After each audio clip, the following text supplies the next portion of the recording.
बिस्मिल्लाहिर्रहमानिर्रहीम, fourth year. आज हम देख लेते हैं क्वेश्चन नंबर 16.10। तो 16.10 का मैं आपको डाटा समझा देती हूँ। मैंने क्वेश्चन नहीं लिखा तो मैं आपको इसका डाटा समझा देती हूँ।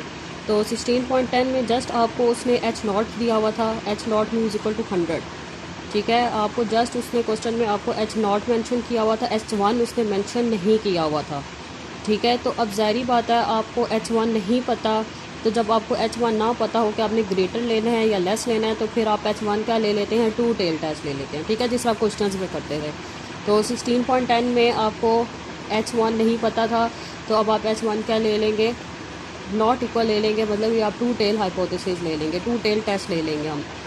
तो इसमें ये टू टेल टेस्ट बन जाएगा और ये म्यू इसमें 100 है, अल्फ़ा 0.05 है, सिग्मा इसमें 10 है, एन इसमें 100 है और बीटा जो है वो कह रहा है कि अगर आपका एन 100 हो तो क्या बीटा लेस दैन 0.2 होगा। ठीक है, ये आपने फाइंड करना है कि अगर आपका एन 100 होता है तो क्या बीटा लेस दैन 0.2 होगा। ये आपने बीटा को सॉल्व करके चेक करना है कि क्या वाकई आपका बीटा 0.2 से लेस है या नहीं है। तो म्यू आपका जो ट्रू पॉपुलेशन मीन है वो आपका 110 है। ठीक है क्लास, ये जो ये हम कब पुट करते हैं, जब हमने बीटा सॉल्व करना हो। ठीक है, और ये वाला म्यू हम कब पुट करते हैं, जब हमने जी से एक्स बार निकालना हो। ठीक है, हाइपोथेसिस वाला म्यू हम कब पुट करते हैं, जब हमने जी के फार्मूले से एक्स बार निकालना हो। और ये वाला हम म्यू कब पुट करते हैं, जब हमने बीटा को सॉल्व करना हो।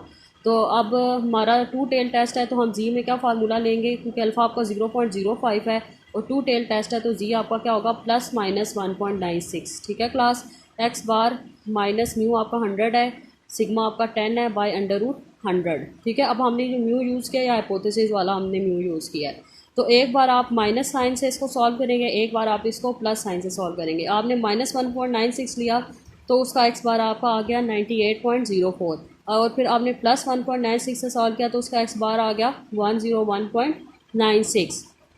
ठीक है क्लास, अब आपके दो एक्स बार आ गए हैं।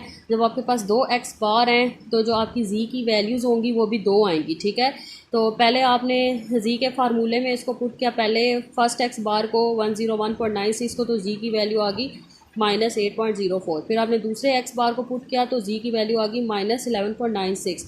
ये अब हमने जी में जो म्यू पुट किया ये ट्रू पॉपुलेशन मीन को पुट किया। ये हम जी क्यों निकाल रहे हैं, क्योंकि हमने बीटा निकालना है। जब हमने बीटा निकालना होता है तो उसमें भी आप जी के फार्मूले में आप सारी वैल्यूज़ पुट करते हैं। ठीक है क्लास, आपको इतना अब आइडिया हो जाना चाहिए, जब आप बीटा निकालते हैं तो आप जी के फार्मूले में सारी वैल्यूज़ जो है पुट करते हैं और आप बीटा निकालते हैं। तो ये हम उसी बीटा को फाइंड करने के लिए हम जी पहले सॉल्व कर रहे हैं। ठीक है, तो ये आपका एक्स बार है।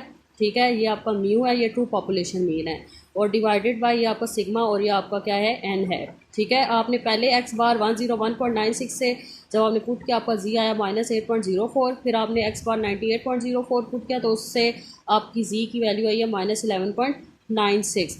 अब हम बीटा निकाल लेते हैं। तो आपकी ये ज़ाहिर बात है जी की दो वैल्यूज़ हैं, तो ये इसमें -8.04 से लिमिट -11.96 तक जाएगी। ठीक है क्लास, अब आपने इसका एरिया ड्रॉ किया तो एरिया आपका यहाँ पे ये 0.0 है। अब -8.04 इधर आ रहा है इस पॉइंट पे और -11.96 इस पॉइंट पे आ रहा है।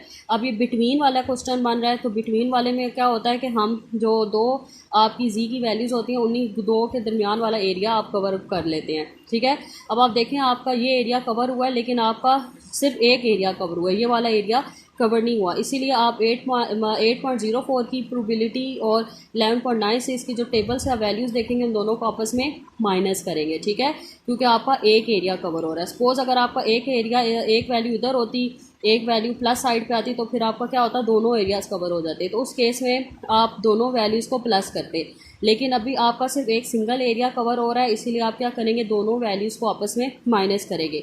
अब अगर आप 8.04 को देखें टेबल में तो उसकी वैल्यू 0.5 होगी। ठीक है, आप टेबल की जो वैल्यू है जब आप साइड से यहाँ साइड से देखते हैं तो वो टेबल की वैल्यू आई थिंक 4 पॉइंट तक कुछ जा रही है। ठीक है, लास्ट अगर उसकी लिमिट चेक करें तो 4 तक वैल्यू कुछ होगी, 4 पॉइंट कुछ समथिंग होगी या 3 कुछ होगी। ठीक है, उससे आगे वैल्यूज़ नहीं, उससे आगे जितनी भी वैल्यूज़ लाए करेंगी उनकी सब की वैल्यू 0.5 होगी। ठीक है। तो अब 8.04 ये बहुत लार्ज वैल्यूज़ हैं, ठीक है। तो इसकी भी जी की वैल्यू जो आपकी इसकी टेबुलेटेड वैल्यू होगी area under the standard normal curve में अगर आप देखें तो 0.5 होगी और इसकी भी क्या होगी 0.5 होगी, ठीक है। क्योंकि area under the standard normal curve में लास्ट वैल्यू 4 समथिंग कुछ होती है, ठीक है। तो उससे आगे जितनी भी वैल्यूज़ आपकी लाई करेंगी तो सबकी प्रोबेबिलिटी क्या होगी 0.5 होगी, ठीक है। तो 0.5 माइनस 0.5 आपका क्या आ जाएगा 0 आ जाएगा। सो इससे क्या पता चला, अगर आपका सैम्पल साइज़ 100 हो तो बीटा आपका लेस दैन 0.2 हो गया, आपको प्रूव हो गया आपका आंसर। बी पार्ट आपका इंक्लूडेड नहीं है, वो आपने नहीं करना। 16.10 का जो बी पार्ट है वो आपने नहीं करना। 16.12 का बी पार्ट हाइपोथेसिस का सवाल था, ये मैंने आपको नहीं समझाया था, मैंने आपको 16.13 से समझाना स्टार्ट किया था। तो 16.12 का बी पार्ट भी समझ लें, बहुत सिंपल है। उसमें म्यू 75 है, सिग्मा स्क्वायर 36 है, एन 16 है, एक्स बार 82 है।